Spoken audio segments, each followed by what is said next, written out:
What if deep connection with others starts with the micro decisions you make with yourself?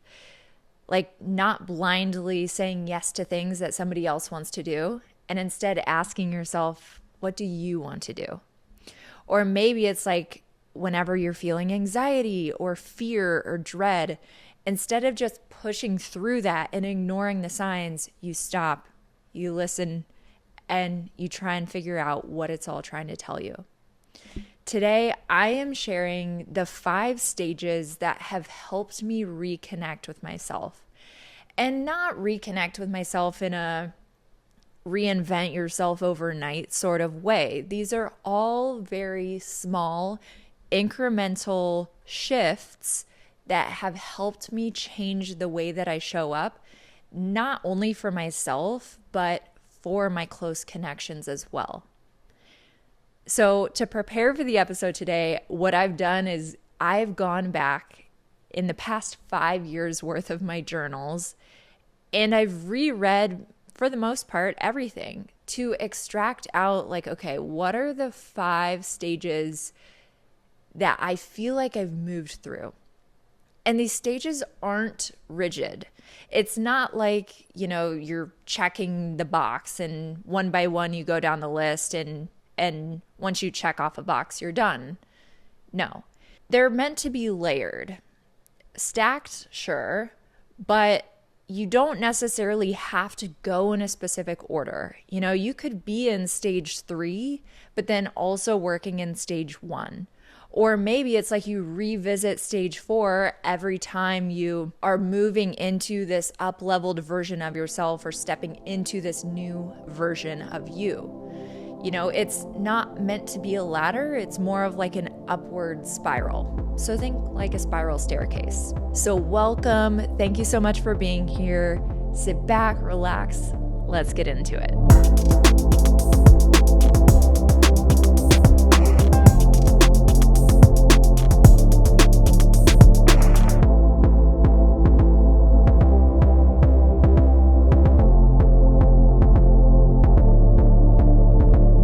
Okay, so stage 1 is you start listening to the signals. And by signals, I mean, what is your anxiety trying to tell you? Or those body aches, pains, tension, that sudden heart racing feeling that you are experiencing. What are all of those things trying to tell you? To me, this is really like the foundational stage. It's the stage where you're saying to yourself, I'm done ignoring what my body is feeling and trying to tell me. And instead, I'm going to start tuning in. Now, when I was first in this stage, I remember getting sort of caught in this trap of, okay, I'm feeling these feelings, but the feelings then go away. And when they go away, I forget that I ever had the feelings to begin with. But when those feelings would come back around, I would be so caught up in the sensations of them that I couldn't necessarily zoom out to understand or see the broader picture. I knew I had felt these feelings before, but I couldn't necessarily remember the circumstances around it. Like, was it a specific task, a person, a place, a thing? Like, what actually caused this anxiety? But the small change that I made that really started to move the needle was every time I would feel these feelings of anxiety, etc., I would start journaling either during or immediately after feeling those feelings. And what I was writing about was like, okay, what was happening leading up to feeling all of that anxiety? What caused the anxiety? Who caused the anxiety? And most importantly, what is my anxiety trying to show me that I need? So whenever I felt anxiety, for example, I would journal. And over time, I started to notice patterns. It's like, okay, this person is making me feel anxiety. Or whenever XYZ happens in this environment, I feel this rush of anxiety to the point where I'm having a really difficult time concentrating on anything, and I just feel frozen. So, by having this consistent journaling practice, I started to see that my body was just advocating for me and it was trying to tell me what the next step was. And really, what my body was trying to tell me was get out. We don't feel safe here. Get out. The next step is to get out. So, this stage is really all about tuning into your body as a guide and understanding that your body knows things before your mind truly does. So when I was in this stage, I started to orient myself around like whatever my body is telling me, that is the truth. That is my truth. And so I was learning how to operate in service of that truth. Like at the end of the day, no matter what, my actions needed to align with the truth that my body was telling me. And over time, by doing that, by reframing my mind around that, I started to make decisions from a place of like truly what felt best for me and my body. Where it became really important to have these journal entries, though, was even though my body was telling me we need to get out of here, there was this logical part of my brain that was saying, no, we need to stay. By having these journal entries, I could go back and remind myself of like, oh, this is what my body has been feeling for the past several months. So when you have that sort of evidence and you can show yourself that evidence, maybe when you're questioning things, I've found it to be so helpful to have that entire body of evidence to go back to that ultimately allows you to make decisions that feel true to you and support your well-being.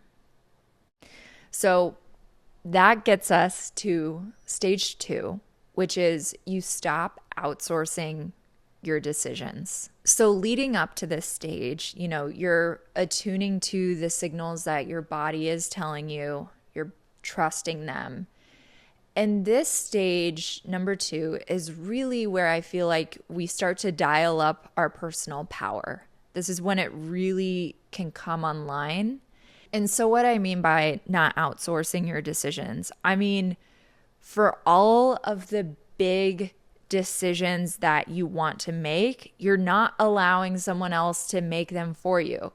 And this can show up in a very subtle way. For me, this is how it would go. I knew in my body that I needed to make a decision or start a new chapter. So that part was all me. But what would happen would be that it's like, okay, I know that I need to start a new chapter.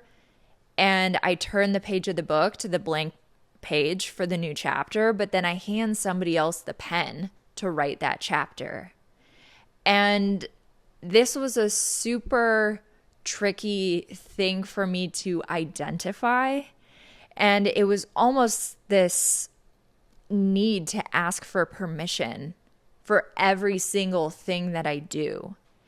And it came through in such a subtle way. I don't think I was fully conscious of it until I was journaling about all these things.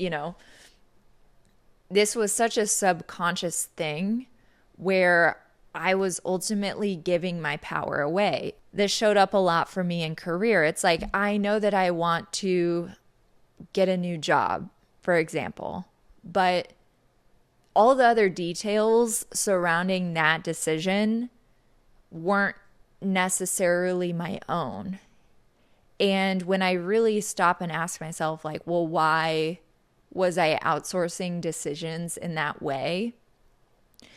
What I've sort of come to is that it's almost like I was trying to manage the outside perception.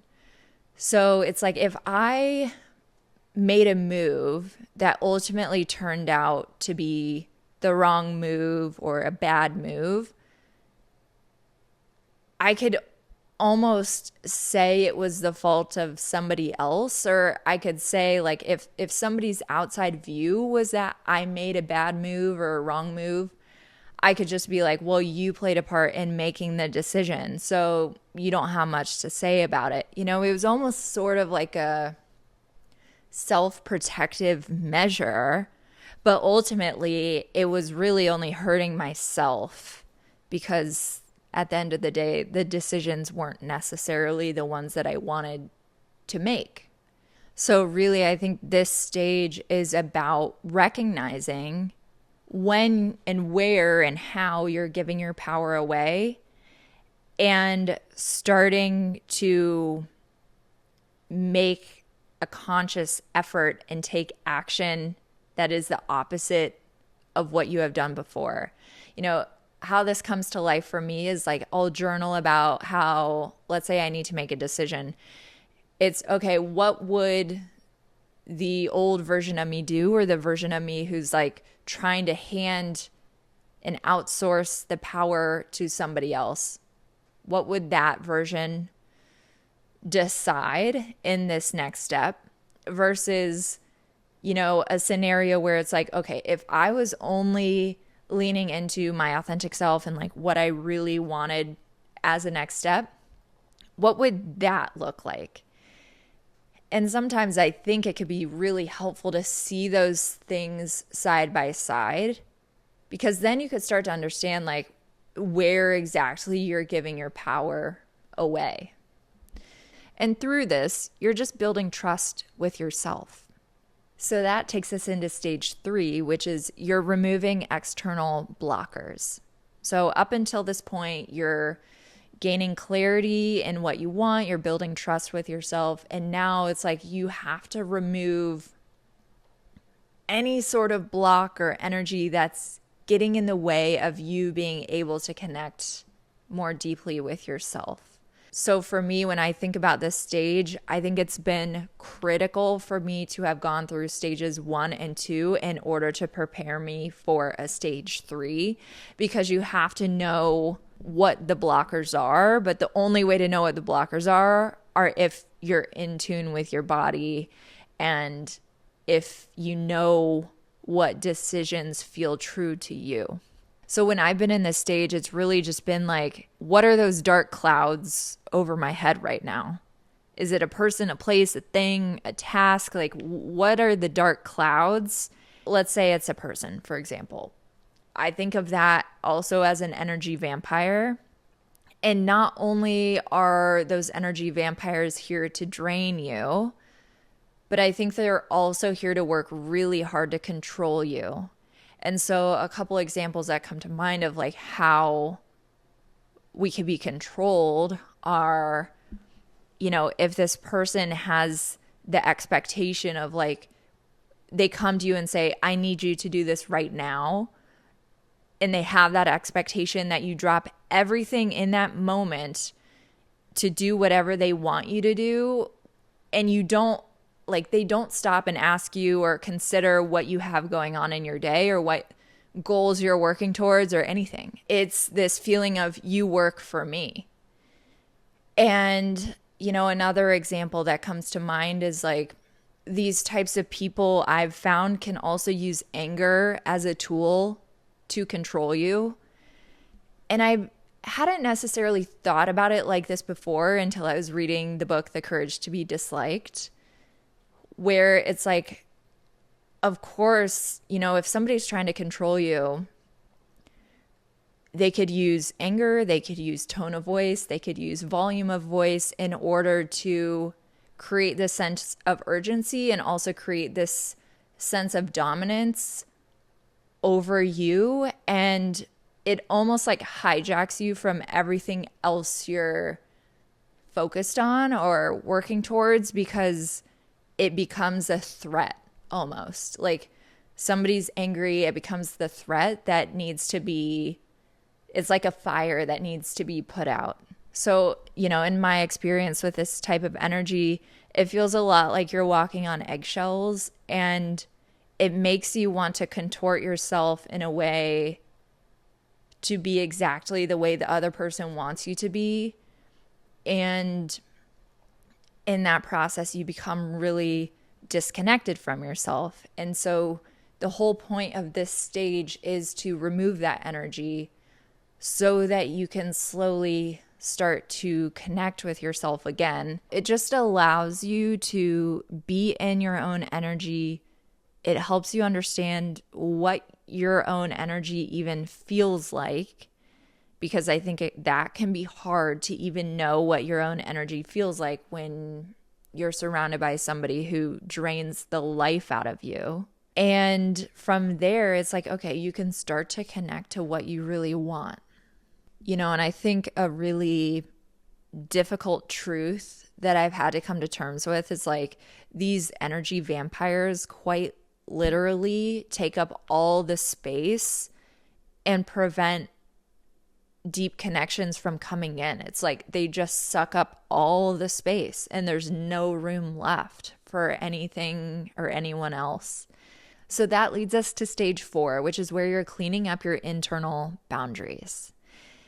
Now, up until this point, you've done all the work to get clear on what you want. You're trusting yourself. You're clearing away the energy that drains you. And now it's time to really turn inward and start to refine your behavior and start to understand, like, are you expressing yourself in a way that feels authentic to you? I think in this stage, you start to identify where you may be crossing your own boundaries or maybe doing things that are on the fringe of your authenticity.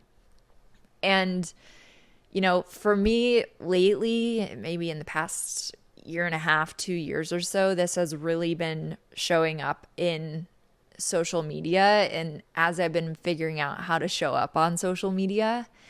And there's a couple of different energies that I've sort of been feeling with this. The first is like, okay, I can think of some TikTok videos that I've posted and then deleted. The feeling around those videos is like, as soon as I press the publish button, I was like, ugh, ick. It's like, no, this doesn't feel like me. What was I doing there? This isn't me. And interestingly, like, it wasn't an immediate deleting of the videos, but I think when you receive comments on TikTok or social media in general, at least TikTok, I've really noticed this, where it's like the commenters oftentimes, like, whatever they say sort of mirrors back perhaps what you may be thinking or feeling, or maybe it is such a mirror at times. I mean, some comments are like straight up haters and you have to disregard those, but the ones that hit me sideways of like, oh, there's a deeper truth here and this video isn't me. And these were the cases where it was like, okay, I'm operating on the fringe of my authenticity. And this is a different feeling from climbing Cringe Mountain. It's like you can do a video that you're feeling really good about and you're like, oh my gosh, I really enjoyed making this video. Let me hit publish. And there is an element of climbing Cringe Mountain to that, of course. But after hitting publish, there's this sort of feeling of like satisfaction with what I created, right? So you don't have this ick of, oh, this doesn't feel like me. It's more of like this feels like me, and I'm just putting myself out there in a way that I'm not necessarily used to. And so I think really I'm going to be in this stage for a little while as I try and figure out like how to show up on social media in a way that feels authentic to me. And, I think this same sort of thing has showed up in other areas, even just in everyday behaviors. It's like really what's helped me realize this is journaling of like, whenever I'm feeling this thing, I want to go here. Or whenever I want to run away from things, I do this. Whenever I'm feeling anxious, I do this. And then maybe those things aren't necessarily the way I want to respond. And I want to craft a new response for myself. And so this stage can really be a bunch of other things, but how it's mostly showed up for me lately has been on social media. But I think at the heart of this stage is figuring out what you are and are not comfortable with. And it's helping you identify what really feels authentic to you. So then this takes us into stage 5, which is you make congruent choices, especially when it comes to money. So this is really, in many ways, this feels like one of the final layers. I'm sure there's more layers that I haven't encountered yet, but to me, like, this is truly, I would say I'm sort of dabbling in stage 5 and stage 4 right now, with like a lifetime journey in stage 3. But with stage 5, this being sort of the final layer, at least for now, this is when you're really making sure that your identity, your values, your actions, how you spend your time, how you spend your money are all in alignment, are all in sync. And you're feeling so connected to yourself because you are living in alignment. And this stage has really clicked for me just in the past few weeks. And particularly because I've been looking a lot at money and my financial system and my mindset. And one of the most like wonderful things about this stage that I've been experiencing is like realizing that, you can define how you exist with money. You can make your own money moves. And, sure, we all have childhood limiting beliefs around money. There's all sorts of programming that we picked up as kids around money. And I'm not saying to disregard that. I'm saying we can still work with that and heal that, but also we can define the rules of money for us now. And I think I've felt such a sense of freedom in, doing the research on my own, going to different sources, extracting out the pieces of information that feel true to me and sort of compiling them into like one financial system where it's like, okay, my authentic self, I'm like spending my money in a way that feels authentic to me. It supports my goals. Same with time. It's like I'm spending my time in a way that feels authentic to me. One of the biggest things that has allowed me to just like fully take in this stage and be in awe is just looking at everything on paper. I know this is sort of a theme within each stage of just putting what's in your mind on paper and then sort of having a different angle of it. But seeing how I'm building this money system, for example, or seeing how all elements of myself are woven into the different aspects of my life, just seeing that has been such a relief. It's feeling like everything is starting to align. And so I think the biggest thing with this stage is being in congruence with yourself. It's like you say you want one thing, so your actions follow it. How you spend your time follows it. How you spend your money follows it. How you show up aligns with that. It's like you're constantly building evidence again for yourself of just like what you say you want is what you're actually going after in your day to day. And that can be such a game changer for us. But in going through my journal entries from the past 5 years, as I've been making this episode, I think one of the most impactful realizations that I've had is that how I make a decision today is different from how I would make a decision 6 months ago, a year ago, 2 years ago. And I think this is one of those things where progress is so important for us to see as human beings. We all need to see progress in our lives. Otherwise, we're just going to feel like we're stuck in a hole that's only getting deeper and darker. And so having this sort of evidence for myself, and I think also having this sort of staged system for us to identify like, oh, I've completed these stages, but now I'm in this stage, and you can see the vision ahead of like, oh, this is sort of where I want to go. I think that can bring us such a sense of peace and satisfaction and just like excitement for the future. You know, these stages all just connect us back to our personal power. You know, I think we can all find ourselves in experiences or situations where we feel so disconnected from who we are. And in my experience, this is because we give our power away to someone else or allow someone else to control us, whether consciously or subconsciously. But I really do believe that deep connection with others starts with a deeper connection to yourself.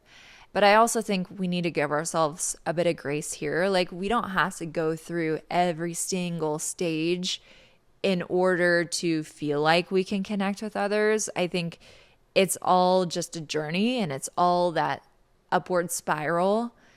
And of course, you connect with others along the way. But what I've found is that the more I've progressed in these stages, the deeper I've been able to connect with existing friends, and the deeper I've been able to meet new people that I'm interacting with, you know? So I think this is all just a tool to help us identify progress within ourselves and also help us to connect deeper to ourselves so that we can connect more deeply with others.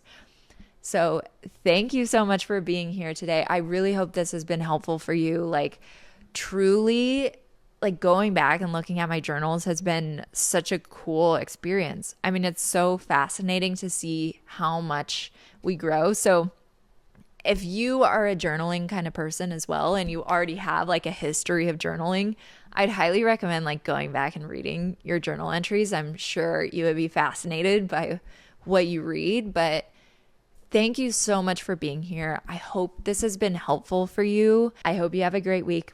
I'll see you next week. Bye.